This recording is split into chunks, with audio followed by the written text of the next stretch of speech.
كلمه الله تكليما. سيدنا موسى. إجابة صحيحة. تعرف تقول لي قال إيه؟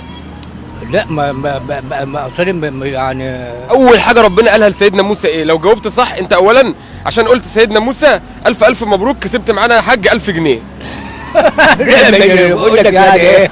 أنت خدت بالك؟ ألف مبروك. الله يبارك فيك. ألف مبروك يا حاج. الله يبارك فيك. طيب ربنا قال له إيه بقى؟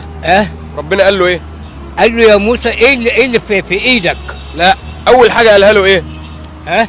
فنودي يا الله إني أنا الله فاخلع عليك إنك بالوادي المقدس طوى وأنا اخترتك على العالمين فاستمع لما يوحى. أيوه إجابة صحيحة يا حاج. أيوه شاطر يا حاج. ألف مبروك يا حاج. الله يبارك فيك. أستاذ أحمد أنا باجي هنا لما أوصل كسبت 1000 جنيه كمان يا حاج. الله يكرمك. الله يستر عليك. تيجي هنا لما